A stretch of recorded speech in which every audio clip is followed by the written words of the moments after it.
Ladies and gentlemen, today is already the 22nd day of June 2022, and we are back, this time in another desert. We are broadcasting to you here at the Counter-Canceled event here in Las Vegas. Today's guest is Epic. He is hosting this 3-day event. You may know him as the outspoken long-haired chill dude on Facebook who always gets censored and calls out the normies. Others know him for his sick spits as a rapper and lyrical artist. Ladies and gentlemen, we are honored to be here with the legend himself, An0maly. Bro, I love that intro. The music. That's vibey. Appreciate you having me. Thanks for the tunes. Man. Hey, thanks for being here. Yes, sir. That's what it's about. You know, we have our fellow liberators and all you patriots alike. This is Liberty Report. We bring in that high energy. We're in Las Vegas. And, man, this is the host of this show that we got going on. It's a cancel culture event. And nowhere better than here on Liberty Report. Also, you guys know us as Forbidden Truth Podcast with Jake An0maly. There's nowhere better, man. How'd you get asked to host such an event? It was very last second. So I'd done an event in Palm Springs. It was called AmFest West, and I had a great time. I rapped, and I was on a panel. And I was just thanking them. I said I had a fun time. And they're like, hey, we'll throw you on a panel at this event in like a week. I was like, cool.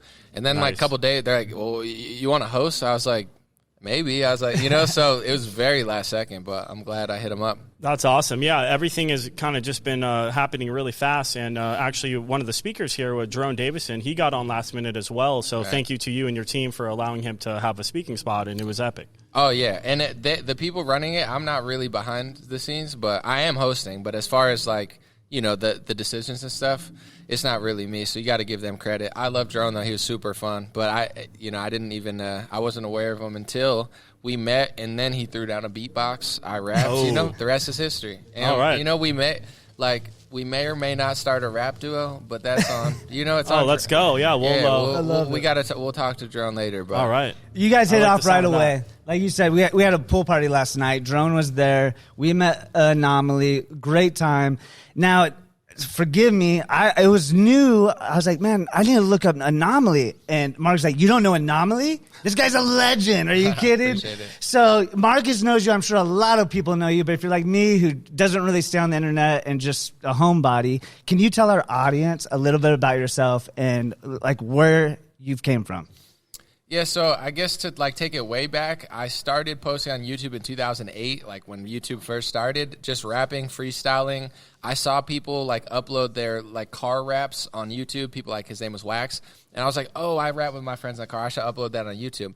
Started that way, got a couple million views pretty early actually. Had some success. I had label meetings, and they always were like, yo, dress up like this in Abercrombie and be this, and I always said no. Nice. I wasn't overtly political. I would say, if you could say anything, I was a conspiracy theory rapper. That's not what I was going for, but I just paid attention and would drop lines about stuff in my songs. So I think that's why they didn't like me.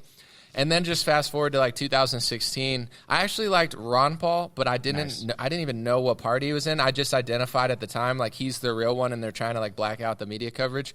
It was 2016 though. It was Bernie Hillary, where I just knew who Hillary was, and I was like, dude, she's cheating Bernie. And it was actually that angle. It wasn't even really right-wing. And I wasn't either party. I just didn't really care outside. And then I realized, Bernie was phony. He gave up. She got it. And then I heard Trump talk in full. I heard all the things about him. My stepfather's actually 100% Mexican. And I was like, who you like? He's like, Trump. I'm like, why? He's like, because of the wall. And that's when I was like, oh, he's not racist. Because my stepfather's Mexican. And he likes Trump. So I'm like, he doesn't hate. And then it was a full speech. And I'm like, dang, he kind of sounds like, I'm not going to say how the media falsely, conspiracy theory, they use it as a smear. Right. But I'm like, he sounds like a dot connector. He's sounding like a real one. Yeah. And then I just would talk about it because I felt like the media was lying about both. It was almost this is the candidate, your vote doesn't matter, your opinion doesn't matter, and we control the show. So I started going from rap to speaking. And that's right when Trump got into office or right before? I started with the Bernie stuff because I actually liked him a lot over Hillary, and I didn't know anything about left-wing policies like that. I just felt like he wasn't a Democrat or a Republican. He kind of fooled me like that. He's like, I'm outside the system. But through that process, I kind of learned a lot how the DNC worked, how the media worked, and I didn't even vote for Trump in 2016. I voted Green Party To be fair, though, I knew my vote wouldn't count in California, and I thought if we can get like one of the third parties to like the threshold of votes, they'd be on the stage. So it was, I don't know what I would have done in a swing state because it was kind of strategic. But it wasn't until after he really won and the debates and stuff, by the time he was like elected and he was about to get in January, I remember thinking, this guy's so real, I hope they don't do something crazy at his inauguration. So, and then I finally spoke out about it. My first video was why I think Trump's not that bad, and I was like, hey, I didn't vote for him. That's why sometimes people try to be like, this is where An0maly comes from. I'm like, bro, that's in my biggest video ever. I explained that I voted for Jill Stein. That's why I blew up, because they're like, he's not just this like MAGA guy. Yeah. He's like, and it was getting through to so many Democrats. They were like, yo, my mom used to watch CNN, now she watches Fox. I'm like, you got to get her off the Fox too. But I was like, at the same time, I'm like, it's slightly better than CNN. For sure. But yeah, it was really just like a political awakening. I was really honest about it, and I think that's what was the appeal, was like, I can show him to my liberal friends, and maybe they'll listen, versus like someone who just seems like they're in the bag Republican. Definitely. That was really your strategy on Facebook and the other places you streamed, and that's kind of what caught my attention. When, I think, what was that, 2015 or 16, when the whole Bernie election was being stolen from the whole Democratic Party. And you early on had the courage to speak up about it, and I think your positioning in terms of having a following due to your music kind of locked you in a certain way where if they try to ban you, you kind of already had a mini army to kind of push back on that. So you got caught up in a really great way where you were somebody that was calling balls and strikes on both sides, and that resonated with a lot of people because it was so different. And with rap, I never really I guess I never cared what they thought, and I never for a second, because I was never I feel like I was already blacklisted from the industry for whatever reason. So it was like I actually took 6 months off of work to just kind of do political stuff with no money. Just, I cared so much. Nice. I almost had the energy of like a left-wing activist, where like, you know, but I was like, I want to dedicate my life to this and be broke, you know, and just fight for what I believe in. And then you just start learning stuff. And even with media, I knew nothing about like New York Times, Washington Post. I noticed Breitbart would always support Bernie the most, like, and give him a fair shake. You know what I'm saying? I didn't even know Breitbart is a right-wing publication, because they would publish like anti-Hillary, like Bernie's getting cheated stories. So I learned so much, just kind of like I was more into like Rothschild's banking, like Freemasons. This is stuff going through my head. I knew nothing about Democrat, Republican, liberal, conservative, like. And this is what I try to think about, too, when I do content. A lot of people act like everybody knows everything. I was in college. I realized that some things I knew, but I really didn't know a lot. So sometimes to get to these people that are floating, they're not political science majors. They're not Trump supporters. They're not like Hillbots. They're just like people that like basketball and might get fooled by like Steve Kerr, you know, or like a gun control thing like one time. So I came at that angle just because I remembered who I was. Like, I didn't forget like where I came from. And I'm like, yeah, like if people would have just talked to me normally, like I liked Ron Paul and had no idea he was right-leaning. Like I just was like, he seemed like a nice, honest guy. And I never knew he was Republican or Libertarian, none of that. Yeah, I think we all loved Ron Paul, especially over here at Liberty Report. Definitely, He's a legend. Yeah, legend. And Ron Paul, like before I was into politics, he was always the guy I was interested in, because he was always the one that was persecuted in the media, and I always heard stories of him being left out of all the debates. Yeah, so even before I was really into politics, that kind of drew me to him. Like, what's the big deal about him? And obviously, here we are today at the cancel culture event, and there you go. They blacked him out too. With Trump, they just talked about him too much. With Ron Paul, they did it right. I mean, it's wrong, but it's like act like he doesn't exist. Right. That's what they did to him. Elephant in the room. Yeah. Right. But I was like, okay, he must be the real one if they're trying to like act like he doesn't exist.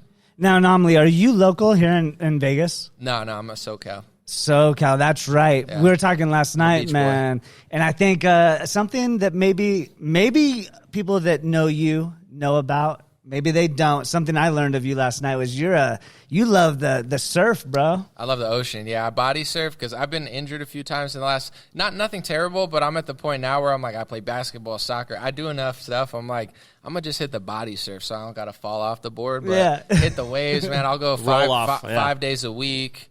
I love the ocean. I'm a hippie. Like, I'm not like a global warming, give all your money to Klaus Schwab type, but I'm like, the earth, like, I'm kind of like a hippie in that sense, but I'm not like totally brainwashed into like taxing carbon, like that. Yeah. But I am kind of like, man, I love the ocean and the beach in the sun. Well, absolutely. I think that's one of the best places. We were talking last night. There's no other feeling in the world almost than catching a wave. That kind of feeling. It's just, unless you are a surfer, have caught a wave before, you don't understand. Go catch some waves. You'll understand. It's like a built-in gym too, where it's like the sand's warm. It's great for your feet. You could do like push-ups, the ocean. And on the surfing tip, I don't know if you guys know Kelly Slater. He's a legend. He kept commenting on my Instagram saying like epic stuff in like long form and debating. So like now I talk to him and stuff, and he likes what I do. Obviously, I like what he does. But that was like epic, where I'm like, he wasn't just kind of hiding the shadows. He's having like full-blown like mandate debates with people on my Instagram, getting top comment all the time. So I'm like, that was really epic. Oh my gosh. He's improved my body surf game by mistake, because now I'm kind of watching pro surfing more to root for him. And I'm learning so much how they catch the waves. Like every wave's not the same. I'm like, it's fascinating, but I'm like, it's making me better just seeing how they read it and stuff. It's a cool sport. It's on YouTube. It's free, and they're not like totally cucked to like all the social justice stuff. So I've been trying to watch that more than like NFL. So cool. When I was in Hawaii, right after high school, I saw Kelly Slater at the Triple Crown. They have that there when the big swell comes in once a year, like 30 feet high. It's really cool to sit on the shore, watch him surf some like 30-foot waves. Dude, that's legendary. I've never got to see him in person yet. He's like I was just pumped to see that, like, he was so real. And just like, he would engage in the debate too. Like, people would be like, and he'd like ratio him, with like a really smart comment. Wow. A lot of people don't know about him too, but I learned he invented or helped invent a surf, like now there's this wave pool where you can surf, but it's mechanically made. He actually like created / invented that. So it's like not only is he the best surfer, but he's like got the mind to create this whole wave pool where you can do full-blown surf competitions. Dope. Pioneer. It's so crazy. Super cool. So how do you like California? I mean, the politics aren't the funnest. But in general, how do you like living in California? The weather's good. I mean, Orange County, where I'm at now, is cool. LA is definitely going to shit. I lived there for a while, but it's got great weather, great beaches, great people in a lot of areas. It's just like the state taxes are definitely like, I'm killer. Full-blown, because we were like, are you conservative libertarian? I just say what I think, but like I'm like full-blown libertarian with taxes. Like I'm ready to abolish any tax. Like all of it. I'm done with Absolutely. I agree. What's your take on the left-right paradigm that we're in? And, we were talking last night. I was talking to someone at the party, and it's a conundrum to me how, like, everyone in the truther movement are kind of sectioned off in their corners. Everyone knows in the truther movement that there is a fake left-right paradigm, but yet everyone kind of panders to their side. Right. I guess I'm at the conclusion now, because I've gone from like it's both sides are corrupt to like, oh, we have a chance on this side, we have a chance on this side. Now I'm back to like both sides are corrupt. I kind of was like smarter when I was 25 when I knew nothing. Right. But I do think like Republicans are the lesser of two evils when it comes to liberty mandates. That's clear. But what is starting to become transparent, and even with Trump, somebody that kind of seemingly accomplished a lot, but also let a lot fall by the wayside, is like, I don't want to see people just thinking that like Republicans are going to do something. Right. They move the line, and they're kind of like sliding in that direction slower. So I get why people vote for him, but the idol worship and just wait, we got to wait until this happens. It's like, no, let Dan Crenshaw, Ted Cruz, Trump, even if it's even DeSantis, he passed a speech law that I disagree with. I don't hate him for it. I'd vote for him over a Democrat, but don't be afraid to say what you disagree with, because at the end of the day, these people are lawmakers, politicians, and even Trump. It's a sick game that they're playing. It's not particularly even his fault, but like he does take money from Pfizer. He did put a pharmacy lobbyist, Alex Azar, at the head of HHS. Some of it I think was actually like a really lame move by him, but it's like this business thing where you got the people, you got these people. So we don't have that type of big money. We have our voice, and they don't respect us in the Republican Party, I think, because we're kind of like doormats. It's like, oh, the NFL is going to get super propagandized, and it's like, damn, that sucks, but like, well, I'll still watch it. I'm guilty of it sometimes in sports leagues too, but I think we need to show them that it's like, listen. Non-compliance. Right, non-compliance, and call them out and boo them, and make sure they know that like sending our money to Ukraine or like bragging about the vaccine, it's just whack. It's like saying it's the greatest accomplishment in human history.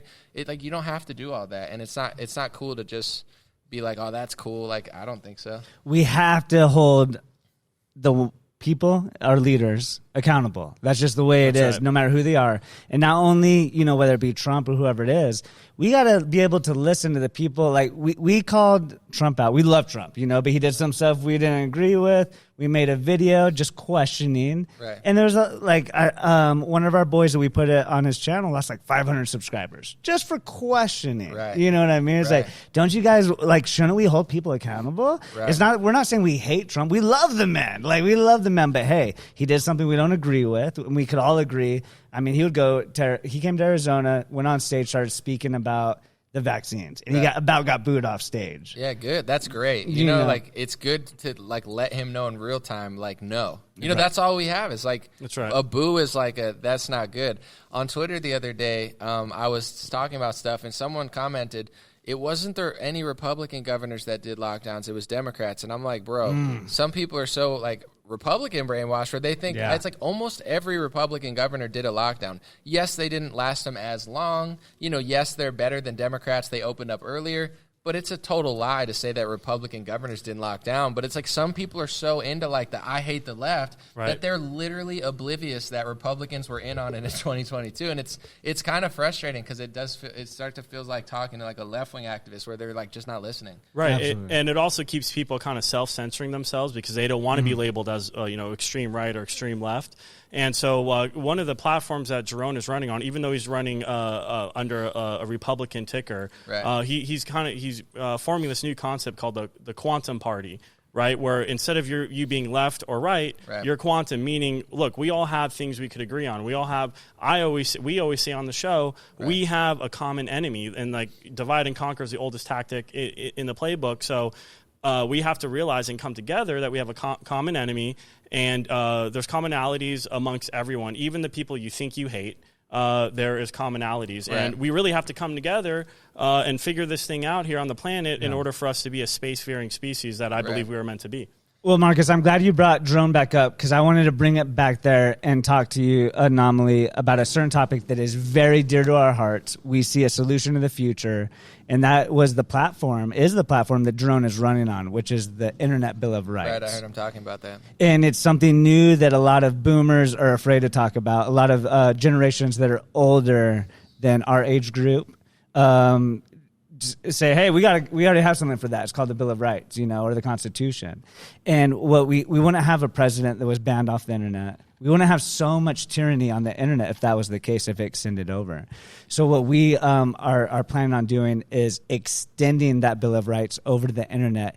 And if, Marcus, you could kind of just talk about that topic, the Internet Bill of Rights, the 3 tenets. Yeah. So, you heard in Jerone's speech, basically, obviously censorship. That's something we all know true and dear to our hearts that we've all dealt with. As Chadwick is saying, kind of the First Amendment right doesn't translate onto the digital cyberspace. Second is the right to our data. All our data is, being, manufactured. Trillions of dollars are being made off our likeness. If you're in a video game, if you're an NBA star in a video game, they use your image and your stats. You get paid for that, right? If they're using your data, you're getting paid. So we have to find a way to compensate the people. Perhaps it's a solution to UBI, right, where everyone's kind of getting paid for all the data that they're signing away in terms and service, and we're obviously being violated, and our data privacy is not being respected. Yeah. And the third tenet, and in my opinion, the most important tenet, is this idea that our minds and our bodies are sovereign territory. And right now, there's technology being developed that's coming at us like a missile that is designed to end free will as we know it. Everyone knows that when you take your phone out and you say a word and you get an ad for it later, they're developing things where they're doing that now, and they're going to be playing ads in your head. Now, that may sound crazy, but it's happening. It's coming at us. And, so we need to protect our minds because there's no laws on the books right now that protect any entity invading our sovereign bodies or minds and consciousness. Yeah, I like that.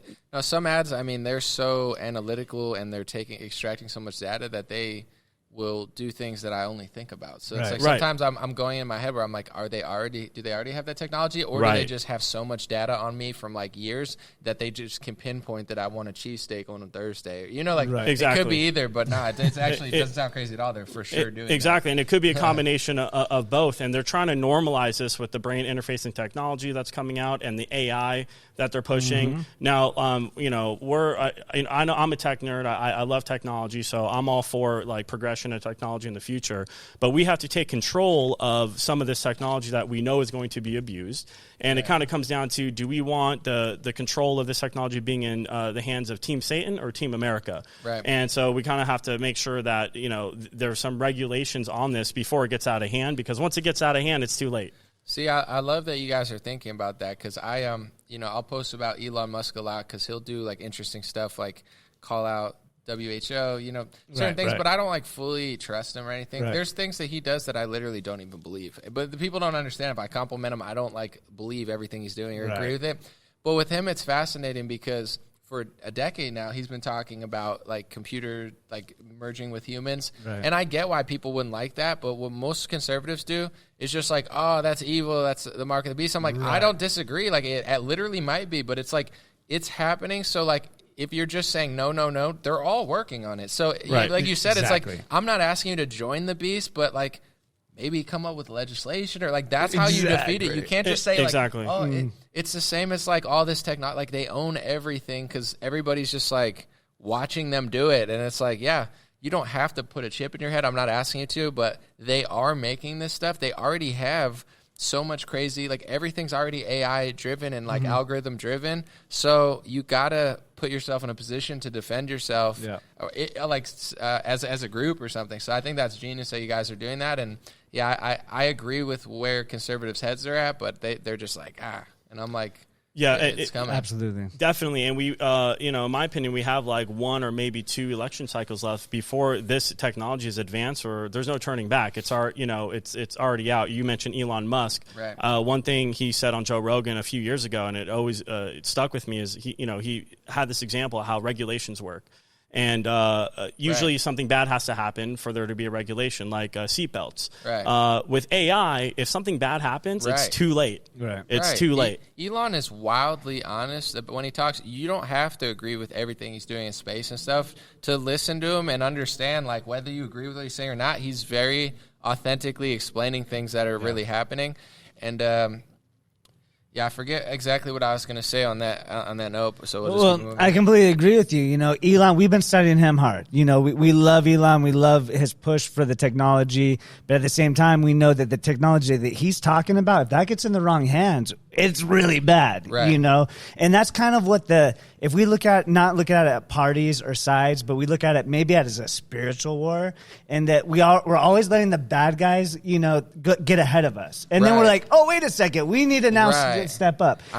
Okay. Well, I was just going to say, if we could think ahead and get a advance on it and get ahead of it ourselves, then we're one step ahead. But what are you about to say? Yeah, with the pandemic, that obviously for the channels was like totally authentic and just totally spontaneous. You know, I just want to get that out of the way for the fact checkers, because you know they run the world and you can't disagree. But no, with that, you start to look back and you start seeing certain things like the executive order of 2019 that Trump did. It was a universal influenza vaccine where he did a task force, and like a lot of this stuff was like building. You know, Event 201, where they had a plan for responding. You know, I say this like responding to it, because it's like a nurse. You're going to training to make sure you know when it really happens. So it's like with a lot of these sort of things, like look how quickly they changed the world in March 2020, when it was like, okay, in order to fight this, we got to lock down, we got to do this, and like literally the world's never been the same from the day they did that. They shifted the entire dimension. Imagine them doing that with AI. Like, oh, it's going to happen probably that way. It's not even going to be like a slow creep. It's going to just be like, it's like, hey, this is how it is, lockdowns, and it's like PCR tests, all of this stuff they had that's like not a thing that we've ever done. What if one day, oh, there's this crazy thing, lockdown, now there's AI everywhere, and we're like, it's good to think about it, because I guarantee if it rolls out, it's not even going to be like with Verizon. It's just going to be like some sort of massive tragedy that's just so crazy that they have to declare emergency, or that's just a random prediction, or but I'm not for the fact checkers. I don't know that that's true. I'm just Bezos and Zuckerberg and the CIA, they're just running wild, having a blast with the internet right now. It's so just wild, wild west, and they're the ones in control because it's like a monopoly. Big tech tyrants, Big tech tyrants. Time to regulate, baby. And, we don't want more regulations or governmental regulations, but, we have to have equal equalities. Just like in 1775, these guys came around and said, hey, the king over there, they're bossing us around. They're, kind of doing whatever they want with our rights. We need something where we have our rights protected. Some sort of understanding, or like at least plan, of like, all right, here's how we're going to, and like you said, Elon talked about that years ago, where he's like, they have no plan, because we're run by a bunch of people that have no idea. They're not techies. They're like idiots, a lot of these politicians. Right. So it's like, they don't know anything about it. Like, they're not even thinking about it. Well, keep this on your mind. It's time we unite together and really start talking about this, because it was a couple of people that got together and started saying, hey, we need to start getting our rights protected. The internet right now, we don't have our rights protected on the internet, as we all see. Right. It's an interesting plan. It's definitely ambitious, and that's super cool. Mm-hmm. And as you see who is on the stage today, we have someone that's going to be there in Congress that's going to be backing up what we're here talking about. So that's huge. Everyone, JeroneForCongress.com. If you want to learn more about the Bill of Rights, go to his website, and you're going to see the whole entire layout on JeroneForCongress.com. Super interesting, and definitely good to get the ball rolling discussion-wise, because, a lot of people are just, rejecting it versus, trying to think ahead. And just like I didn't see that, Trump put Alex Azar and HHS, a pharmacy lobbyist, because I was so busy defending him. I didn't see, the executive order, the flu vaccine thing. So it's it's good to look at stuff like that, too, because, once those things start rolling out and they're, passing executive orders for it, that means it's go time, So it's I got to keep my eyes peeled for that, because abortion, gun control, Nancy Pelosi, and the executive order. All distractions, And I'm the same way, because it's how can you read all these bills? It's designed so you can't pay attention, but we got to keep our eyes peeled. Exactly. And we're talking about commonalities. Everyone could agree on things like term limits and things where we don't have 2,000-page bills that no one gets time to read and has to sign it in one day. It's preposterous. And lobbyists, that we were making ground on that. It was always the left wingers Citizen United so bad, and it's you lobbying out of politics. Yeah, now it's I love Big Pharma. It's dude, they're the biggest lobbyists, bro. I love Big Pharma, but I'm fighting Big Pharma because we're lowering drug prices. Bro, you guys are the sloppiest vaccine salesman on the planet. You're not fighting. You're not fighting Big Pharma. Yeah. It's they think they're fighting So I wish Democrats and liberals would get back on that train of because lobbying is ruining both parties. I thought we knew that 7 years ago, right? They never talk about that anymore. It's crazy. That's right. And one of the things that we need to acknowledge, and I know that you have touched upon on your content, is, we're a spiritual species, and there's so much more than just a pill for every ill. There's so much more going on than meets the eye. So we have to come together and find solutions not only for our health, but for how to go forward in this world. Because what you said is really scary and a great point. It's just gonna it may happen overnight. And one of the things that blew me away with COVID was how quickly, as you said, just everyone changed overnight and accepted this new normal. It's a simulation complete tyranny. It's like Trump world. You like Trump or you hate Trump. You like Trump or you hate Trump. Pandemic, lockdown, PCR test, the whole. Yeah. And it's still not completely back. There's still masks. I feel with AI, it's gonna be a simulation shift, and it's really they turn the world into a movie, and it's just dang. I remember being in my house, dude, I remember this conspiracy theory from 10 years ago. That's right. It's actually happening. That's right. As I've always said on the Matrix Report, almost everything you see on TV is fake, and almost everything you see in movies is real. Well, you're right, man. That's why it's important that we follow people like Liberty Report, not to call us out, but just other small channels, that's right, other than Mockingbird Media, because they give you a narrative and they just play it all over, whether it's Fox, CNN, ABC, they all play the same exact story, almost to the exact words. It's a script. So we got to stop listening to them, get some real content. We've talked to some real people. We know, Jake and I, the guy with the horns and face paint, we're driving home from D.C. We couldn't wait to get home and upload our videos and tell the truth about D.C., and by the time we got there 4 or 5 days later from D.C. to Arizona driving, that narrative that the Mockingbird Media had put out was so embedded in people's head. It was an argument, to tell the truth. Is he in jail right now? Or? Yeah, he's got sentenced to 41 months. I was talking to somebody about that the other day, where it's like, especially with how they like to have everything as a movie. Like, I can't speak for the charges of everybody else or, like, where he went that was restricted, but it's like really where he got probably the worst rap was that he looked so movie-esque. You know what I'm saying? Like, it was the perfect. So it's like you got 100 people in here. They're all doing the same thing. Like, who are you going to take a picture of? Like, the guy that has no shirt on. Yeah. Non-violent, too. He literally went in there and said a couple prayers and was respectful. And I have to say this, too, because I wasn't there on January 6th. I think it did get sloppy, like, with everybody in general. But it's like, the fact that they're acting like it was this massive, massive insurrection, it's like, dude, the guy, like you said, he was walking around, like, people got sloppy. Some people got emotional. Some people got, like, unhinged. But, like, it wasn't a concerted effort to do anything because everybody was unarmed. Everybody was just, like, roaming around taking selfies and stuff. Like, it wasn't the smartest thing to do. I wouldn't have done it. Yeah. However, it's like, give me a break. You know what I'm saying? Like, people. It's like saying people, like, walked outside a house, like, oh, they were trying to rob the house, versus someone that, like, goes in it, like, you know what I'm saying, if it was like a real attempt. So it's like that overblown situation, and obviously, like, the double standards is ridiculous. So it's like, I mean, I don't watch TV, but I know they're dragging this out. It's like this, like, 5-year movie that I'm just not interested in. It's like, if somebody broke a law and you could literally prove it, then charge them. But to turn this into a 20-year movie. And I think they got mad at the NFL coach who said the BLM riots were bad. It's like, they actually were horrible. You know what I'm saying? So, like, to say that's a crime, like, those were bad, and they affected, here's where they're so upset. Mostly peaceful. Well, also just real people. You know what I'm saying? Like, real people were affected, just like they don't care when people die in Chicago. It's like the second that something happens to them, they care. But when it's happening to your neighborhood and David Dorn gets killed and stuff, it's like, you know, they don't, like, it's the fact that he got fined for saying that, like, an opinion, comparing to events that are different but also have, somewhat similarities, even though different socially, politically. It's just ridiculous. It's a psychological warfare as well. That's what the media tries to do. And it's really affecting people's lives. Like Michael Perna, who committed suicide because he was so afraid of the prosecution that was coming against him. I heard about that. I'm not familiar with them, but I heard the story. And this guy never even went in the building, but he was so scared that he might face 20 years in federal prison that he took his life. Dude, that's so messed up, too, because, like, as somebody that's fair, like, I saw, like, there were a few people that, like, pushed down barricades. Like, all right, if you're pushing a barricade, that's illegal. There's going to be some sort of charge. You know what I'm saying? Like, you got to be smarter than that. But if you're standing outside the building, like, you got to be honest with yourself, and 99.99% of people there, it's this Trump event that they're going to listen to him speak. And, there's been many before that nothing happened. So, like, if you're standing outside the Capitol and they're trying to blame you, to be honest, I got a phone call. I wasn't even in D.C. What? Because I'm guessing because I was blown away at first because I was kind of annoyed. I was like, yo, they called my father's house and it was just like, yo, I'm like, I wasn't even there.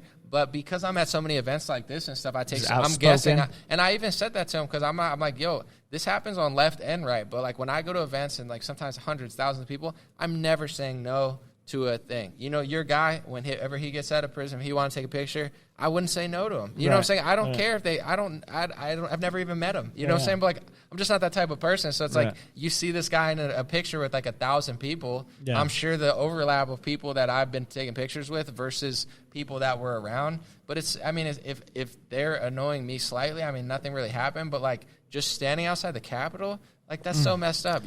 Charge the people that knocked down the barricades. Somebody broke a law, do what you got to do. But a 5-year movie thing where you're, like, harassing the crap out of, like, Trump supporters standing outside a building, it's so crazy. But luckily, like, it is what it is. Like, and how long is he in jail? A couple of years? He got 41 months, It's pretty messed up because they said 4 years? 3.5? Yeah, it's about 4 years. Yeah. Yeah, pretty close. So, it's pretty messed up. He spent 11 months in solitary confinement. Beforehand, right? Yeah. Yeah. Which is a complete violation, by the way. They used the guise of COVID to keep extending that and kind of bend the rules around, Right, but your they right let to out, speedy like, trial. criminals and like during COVID. Yeah, like, dude, that was the biggest, like, Bolshevik psyop where it's like, psyop, COVID, like, you can't run your store, but we're going to let, like, thousands of criminals out on the streets. It's like, It's tyranny, pure tyranny. There's no other way to describe it. Well, they've admitted it was the FBI. Like, FBI was in the crowd, antagonizing people. That's illegal. You can't. That's setting people up to giving them weapons. An FBI federal agent was out there handing out weapons to people. When there's an event that's huge, you just got to assume that there's going to be people in the crowd and stuff. But at the same time, this is my personal thoughts. It's like, you got to be responsible for yourself, and even in that, I don't know who that guy was, but the one that everybody thinks is a Fed, I'm not gonna say because I only speak of what I know about. Yeah. But like, I seen the video where he's talking and people are knocking down the barricade. It's like Ray didn't make you knock down the barricade. That's so it's like, if you're too stupid to do that, like, you know what I'm saying? Like, there's always gonna. It's like we're in Vegas right now. There's gonna be hookers, and you don't got to do it all. So it's like people got to be really smart, because I've thought this way for even years when nothing was happening. Just like, I'm not paranoid, but it's also just like, I understand that, like, I've been at protests where people like stand in the street, and I'm always like, I don't want to be associated with you, and like, that's not how you do it. You're blocking this nurse from going to her family. Like, well, how is that going to save the water? Right. So it's like, I just want people to know, like, just make sure, because obviously the system's rigged against you politically. I mean, DC is more liberal than like LA. I mean, that place is like a total jump off. So it's like, just be smart, because anytime you go to peacefully protest, some people walked into the lion's den to take selfies, and I know like some people went in Pelosi's office. Like, in my opinion, if I was there, I'd be thinking like, yo, I'm going to jail if I'm in Pelosi's office. You know what I'm saying? Like, whether the guys, and I'm like, you gotta be very wise, because I think like, they want people to do certain things to have a narrative. Like the Charlottesville thing, the left could say they hated that.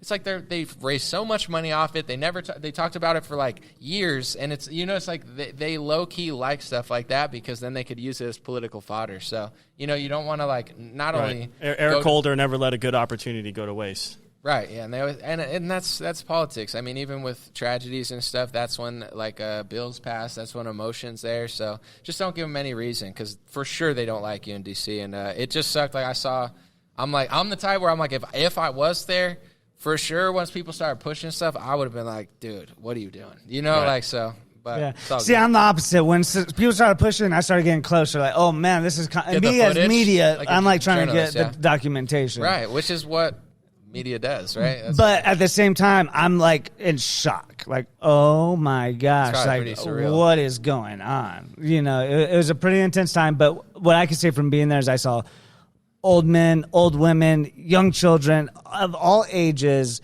They were just upset of, hey, like you guys aren't going to really take a look at this election. Like we're coming to you as a people, not because Trump is saying this election is stolen. It's because we're signing affidavits. In Arizona, we were there, while they were counting those ballots, and people just saying, hey, why, like, look at the pictures. We were signing on a Sharpie. It bled through. There was just so many problems. It needed to be looked at again. I'll say this, too, like, because I know, like, obviously the Supreme Court stuff, like, I was behind it for a few months in the sense of, like, yo, do everything you can to try to make this as fair as possible, like, and then the end, that was kind of like a Hail Mary, equivalent to a game where like nothing worked, and this is all you have, you got one day. Yeah. So it's like, it was like a perfect storm of like, this is this Hail Mary that probably won't go through, but people really wanted to. And then you have people emotional. And I get angry too. I'm not like a perfect person, but I always say, like, even in boxing and sports, when you get angry, you get it technically, you make a mistake. Yeah. So it's like, you don't want to let your emotions get the better. Because for sure, a lot of people were ticked off. Plus, you got to figure this out, too. People have been locked inside for a year. You know what I'm saying? Like, cooped up and stuff, where it's like, that doesn't help treating human beings like prisoners for a year, where they've never been out in this. So it's like, all of these were a perfect storm. But, just be careful, because they want people to, like, get emotional. Except for, I don't know, I guess left-wingers can just cry and freak out all the time, and they don't care. They're, like, banging on the door for Kavanaugh, but I don't know why they don't care about that. Well, it's because it's a two-tier justice system. That's what it is right now. Prison reform needs to be and they try to assassinate the guy. Like, and that's huge. That's a real political thing. Like an assassination attempt on a Supreme Court justice banging on the door. I mean, it's obvious, but it's like...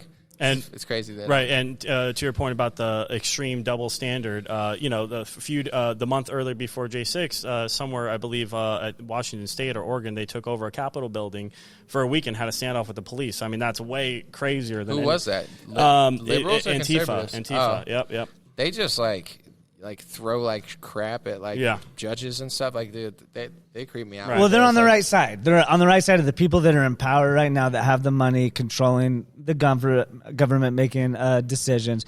You know, Kyle Schwab and these people are funding these type of organizations, you know, and those are the same type of people that fund certain judges and federal agents. I don't know if he funds it. He just wears funny clothes, you know. No, I think his money has something to do with it, but you know, that's speculation, right?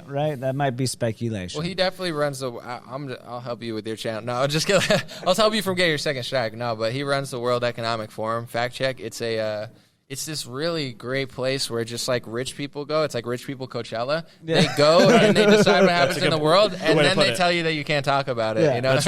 That's right. And one of the guys, exactly. One of the guys that's featured there all the time is Yuval Noah Harari, and he's one of the guys talking about that. You know, the end of free will, the future of AI, and all these like really prominent kind of world leaders. That clip. I was like, dude, it's very creepy, and they all praise him. Obama, Hillary, all like it's okay. What's going on here? So that, you know, back to kind of the importance of looking forward into these solutions that are problems that are coming at us really quickly. It's happening. So, where can people find you? Yeah, anywhere, just like social media. I guess DreamRareLinks.com. It has all my links. That's probably the easiest DreamRareLinks.com. Yeah, I have a podcast, Dream Rare Podcast, but that has all my links because they're all different. I have like indie media, regular, you know, socials like Gab, BitChute, Rumble, all that. So, man. Well, you guys already probably follow him. But if you don't, then follow him. And if I could ask you, man, to end it off, you spent a lot of time with us. We appreciate it. Your valuable time. But, man, you're a rapper. I was sitting there listening to you last night. It's so good. Where'd you get your inspiration of music, brother? That's something that both Marcus and I love dearly, is music. Where'd you get it from, man? I always love rhyming poetry because of Shel Silverstein's Where the Sidewalk Ends. It's a rhyming poetry book for kids. And then once I heard like Eminem and Dr. Dre, Forgot About Dre, it was so fast, I just fell in love because I was like, oh, that's like poetry to the next level. So I've been writing since I was young, and it was really that. I don't know why I liked rhyming, but I caught on once I heard like Eminem, like Forgot About Dre. I was like, dang, that's like Shel Silverstein on steroids. You know? I love Eminem. One of my favorites, and when I was listening to you, he's such like a social justice little warrior now. He's like, wear your mask. I'm like, bro. Dude, it's a little disappointing. It's so disappointing. About, like, a lot disappointing. But as I was listening last night, I felt. Did you have any? Tupac's one of my favorites, man. Did you ever get any inspiration from him? I obviously like Pac, but when I was younger, because like I didn't find out about him and Biggie and stuff until like college, and then I had like an OG friend who showed me like Outkast and all the legendary stuff that I was kind of missing out on because I only knew radio. I'm so old that I would have to like record it on a cassette tape. You know what I'm saying? Like I'd record like Smash Mouth All Star and like catch it at the right time, be like, I got it. Yeah, catch half of like wait for hours. You know, days. Who let the dogs out? You catch half of it, and that's cool. You know, like that's all right. So I remember those days. College when you could actually search stuff. Yeah. Good stuff, man. Well, hey, it's been an honor to have you on. The event's been great. Last night was a blast. This has been Liberty Report. Hey, guys, go check out An0maly. It's been a good time. Appreciate you, brother. Thank you, An0maly.